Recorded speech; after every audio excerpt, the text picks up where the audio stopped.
Hello, and thank you for tuning in to Fed Up, your no BS nutrition podcast. I'm your host, Kayla Marie, certified personal trainer and nutrition specialist, working with clients since 2014. After swimming up diet culture's bullshit stream for so many years, I am fed the absolute up with how miserable it's making people feel when we are supposed to be getting healthier.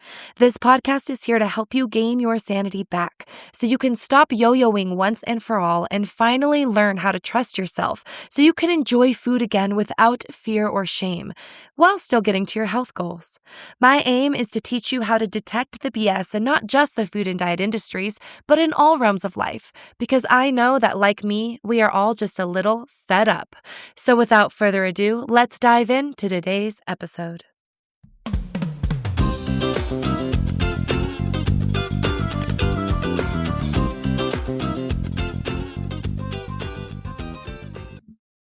Hello, my sweet little peaches. We are wrapping up our New Year's resolution series. I decided I'm only doing 4 episodes because I don't want to beat a dead horse, and we got to get moving on other things that I want to talk about, especially with the new dietary guidelines for Americans and other trends that I have been seeing online. So this is going to be our last New Year's resolution series, and today I really want to just give you the tips and hacks to keep your motivation throughout the year, regardless of if you have one goal or many goals, and how to actually be accountable to yourself, because spoiler alert, you are your worst accountability partner. So the first thing I'm going to talk about is habit stacking or habit pairing, especially with a pleasurable reward, or you pair something unpleasurable or a new habit that you're trying to start with something that you already do or something that's more pleasurable. An example would be if you love scrolling, like we all do, we doom scroll, you're usually laying on your couch or in your bed. If you get a walking pad, or if you put up some boundaries that you're only allowed to scroll when you are taking a walk or when you are walking on the treadmill, be careful. But I know people that have set up their walking pad or their treadmills, and that's when they watch Netflix or a TV show. So whether you do this at the gym on your phone, or you do this in your living room on your TV or whatever it is, or you play really loud music and you dance, because that's fitness as well, and you put on a YouTube video of dance fitness, things like that.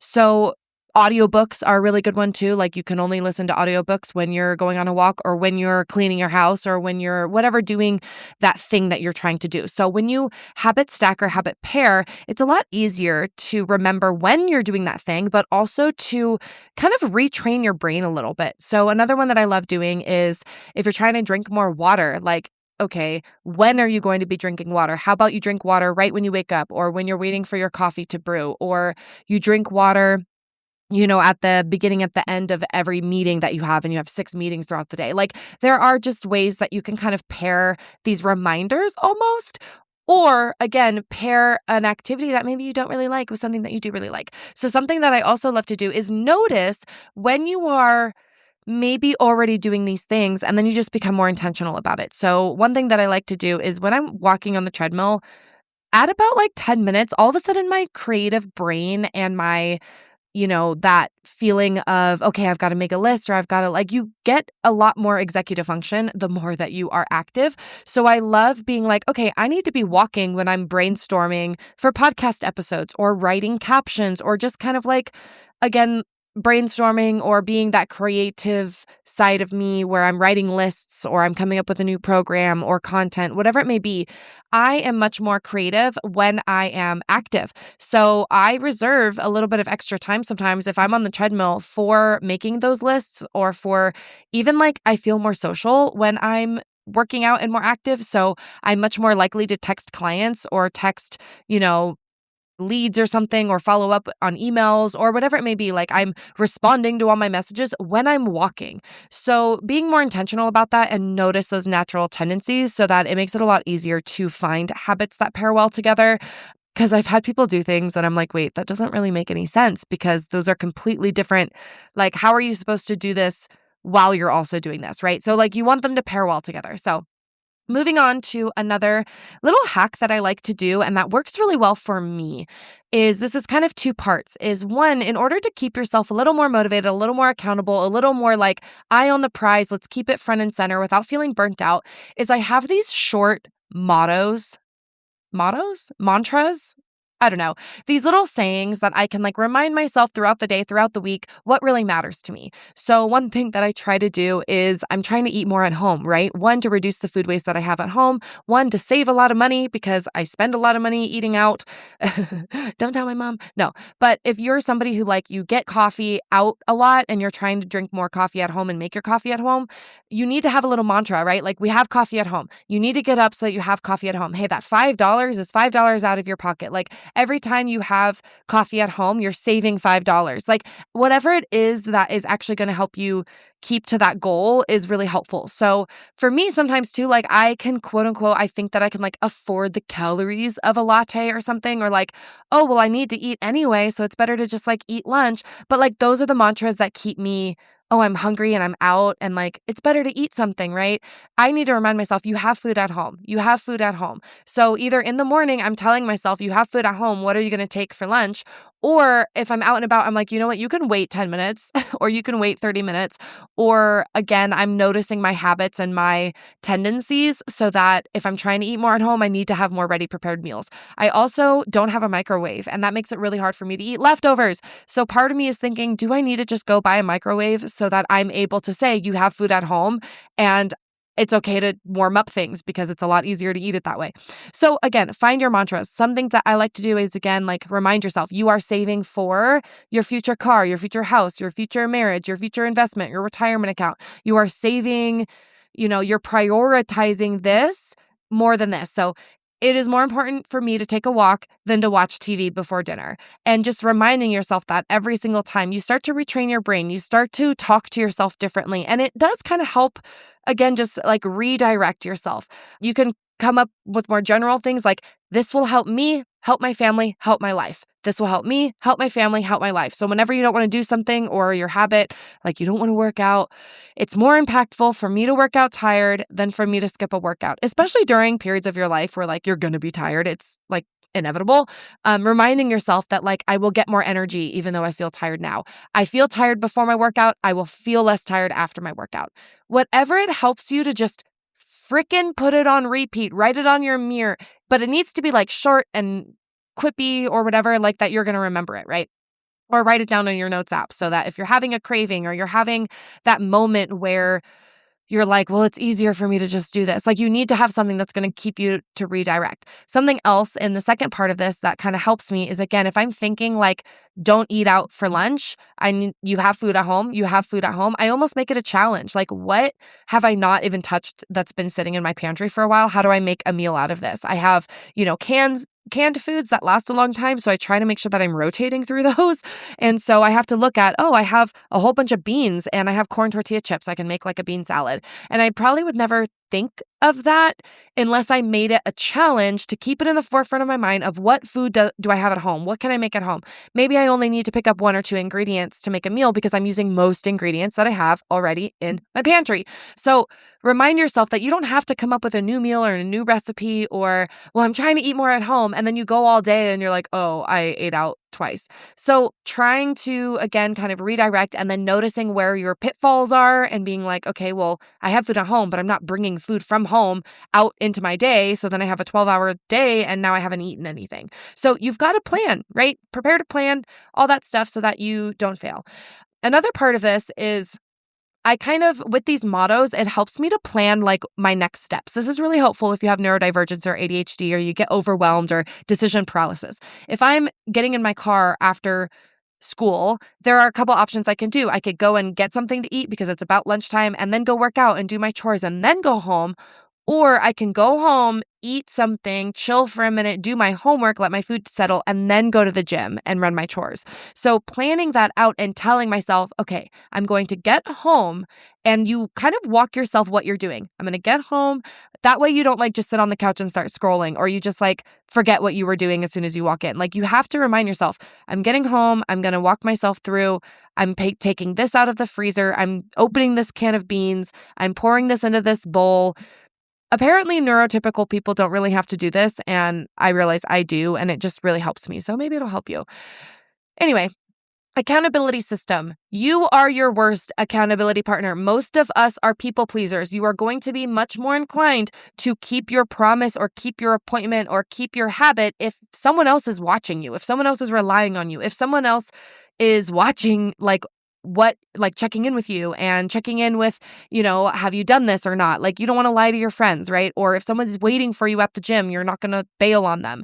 So if you are somebody, which is like 75% of people, there are people who can just like set their minds to like, I'm going to do this, and then they do it. That's great. There might be some things you can do that with and other things you cannot.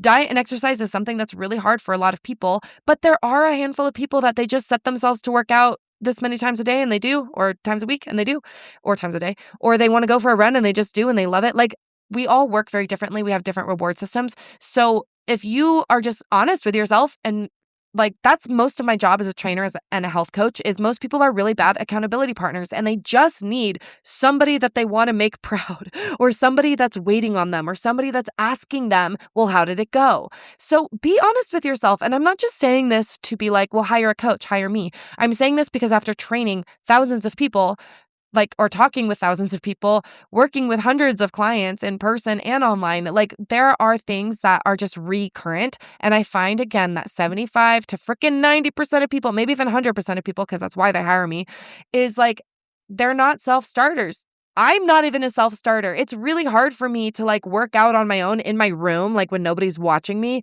I was talking with a gym friend of mine where like, it's kind of like being on stage when you go to a public gym and there's other people working out. Not only do you want to finish your set quickly so that maybe somebody else is waiting for the machine, so there's like this energy of like, I gotta hurry up, but also like, it's kind of nice if you see your friends there, or if you start seeing like a gym crush, or like if you meet people that have the same goals as you and like keeps you motivated. And again, like, if you disappear from the gym, maybe they ask about you. Like, there are so many other reasons to go to a public gym. And some people hate it, right? They're like, I'm embarrassed. I don't like working out in front of people. That's great. But like, the external accountability, or the feeling of like, I'm kind of on stage, I've got to like move my ass, it helps. And just be honest with yourself. It's okay. I pay a separate gym membership from the gyms that I work out at. And I also have to really enjoy the environment. If you do not enjoy your gym, if you don't enjoy the drive, if you have to drive across town, you're not going to go. You have to have it close to work or close to home or on your commute, or, again, enjoyable. You like the members, you like the staff, you like the lighting. I know that sounds like a pretty princess, like, oh, just get over it, just work out. But like, I cannot freaking work out in a garage with a pair of dumbbells. I can sometimes. I freaking hate it. So if you're somebody who like, I should just be able to work out at home, and you don't, it's okay. Your home is a place that is a different compartment in your brain. It's a place for relaxation, for family, for creativity, for chilling, right? For cleaning. So when you're home, you want to do all those other things. You don't want to work out. Maybe you have a space or a garage or like an external specific area for workouts. Even that can be hard to like go from your living room to that area, versus like, if I actually put on my gym clothes, put on my gym shoes, get in the car, drive to a gym, it's so much extra work, but then I actually work out for an hour and I'm not distracted, and like, it's compartmentalization for me. If I'm working at a gym and I'm training clients there, I will typically drive to a separate gym to work out. And I know that seems so inefficient, maybe even a waste of money, but hey, it keeps me accountable. So if you are somebody that needs a trainer, that needs to find a friend, that needs to find a better gym because the one you're at sucks, if you need to buy new shoes because you hate wearing your workout shoes, buy new shoes. So figure out what is actually going to like get you there. And a lot of times it's because you're wearing workout clothes that don't feel good, that don't really like, they're not comfortable, or they're not cute, or you're working out at a gym that you freaking hate. And you just have to be honest, make a little adjustment. It's kind of silly when people like post on social media and then they're like, oh, here's my accountability system. That actually doesn't work. Sometimes it does, especially if you're somebody who's like, oh, wow, I'm going viral, or like, people are giving me a lot of validation on here. That can start to give you dopamine rewards. But like, telling a bunch of people that you're going to achieve a goal is actually worse for you, because that's the dopamine. If you post on Facebook, I'm going to lose 20 pounds and this is how I'm planning to do it, you might demotivate yourself. So be careful with that. Set up your accountability system first. Set up your environment first to actually achieve the goal. Start working on it in private, in quiet, with your accountability partner, with your close team, but like don't go blasting it on social media or like talking about it in every single conversation with every single coworker and friend and family member, because the more you talk about your diet, the more you talk about, oh, I cut out this or I cut out that, the less you are to adhere to it. It's just behavioral psychology. I'm sorry. You are getting the dopamine reward from telling people about it. And then your brain almost interprets it as like, oh, we've done it. It's done. So sometimes you have to keep your goals to yourself, especially if you have not actually set up an external accountability system that is not just sharing with your friends. That is not accountability.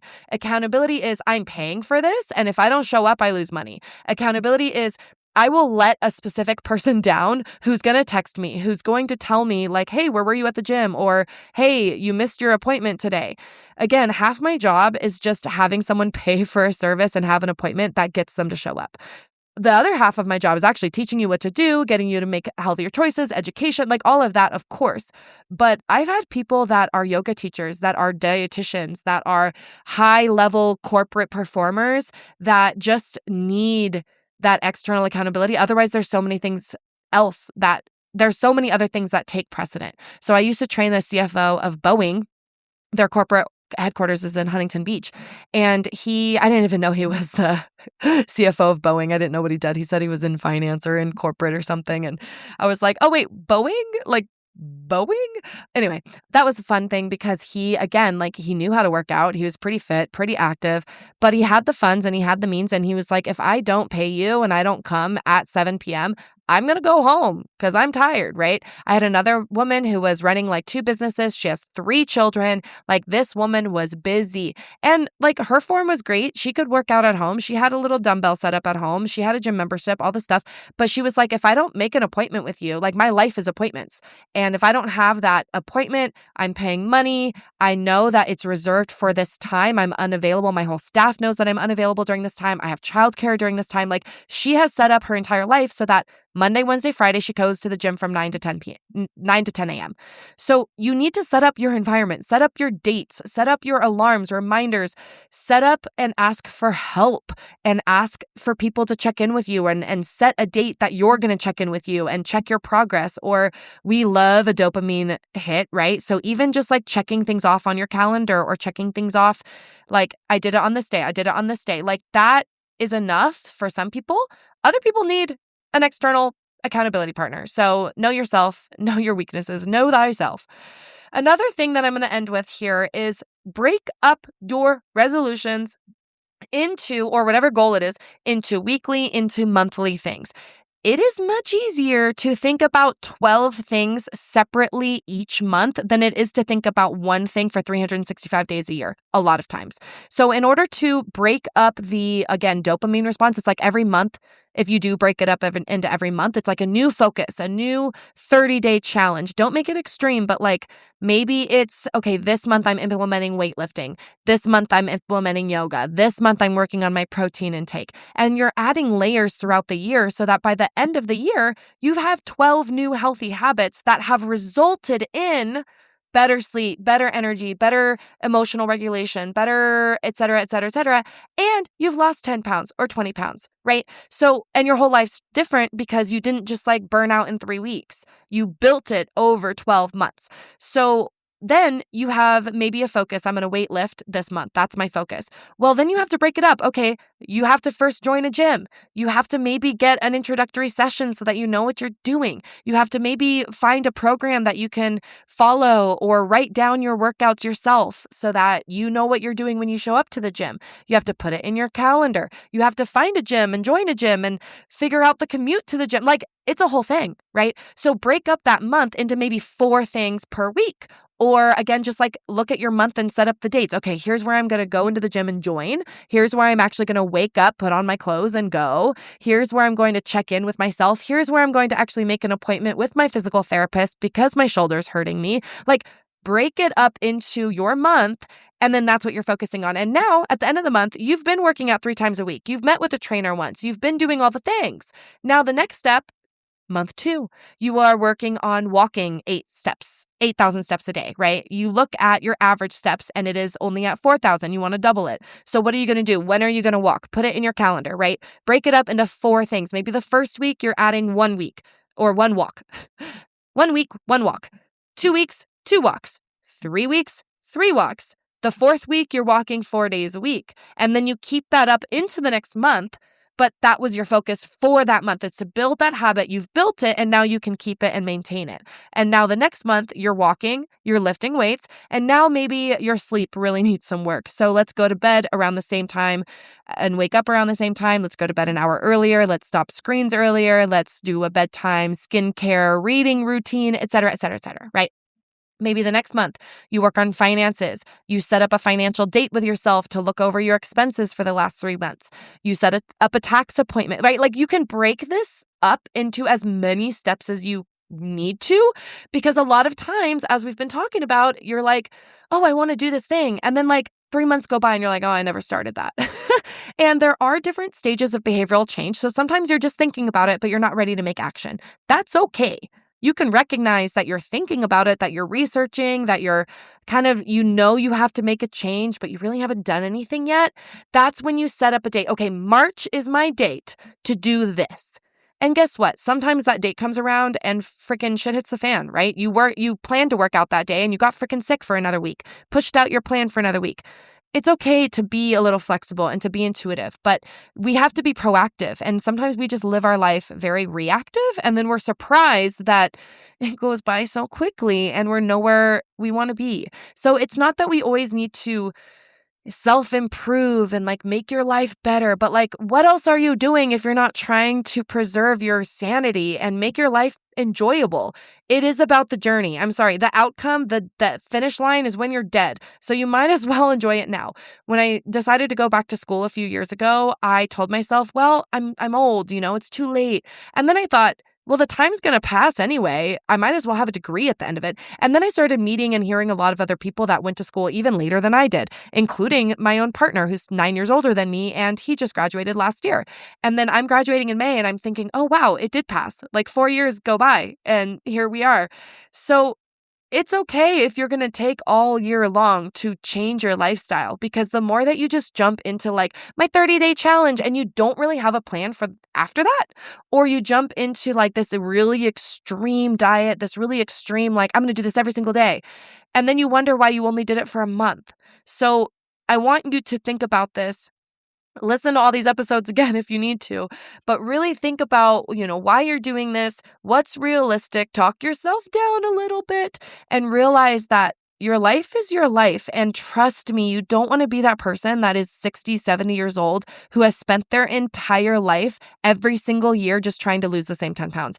I'm sure it's exhausting, and not just because you should want to lose 10 pounds. I'm not saying that. I'm saying like your focus is on losing 10 pounds and you just haven't been able to do it because we haven't set up these systems. We haven't set up ourselves for actually being able to do those things, or we haven't worked on our mindset and realized that maybe you don't even have to lose 10 pounds and you can enjoy your life 10 pounds it is, right? So again, this might look differently for so many different people. And I want you to be honest with yourself and be honest with what you want your life to look like and how you want it to get there. And whether that's working with a coach, I'm here, right? Whether it's nutrition, exercise, lifestyle, I'm here for you. Or if you have any questions about this, please reach out. Let me know, whether it's an email or a DM. I really appreciate you guys commenting, subscribing, liking, sharing my content with all your friends. I love you guys. I hope that this helps. And I hope to see you on the next, not see you. I don't see anybody. I'm talking to myself in a microphone, and then I just see like 12 people listened, 80 people listened. It's kind of all over the place. So if you are a listener, thank you.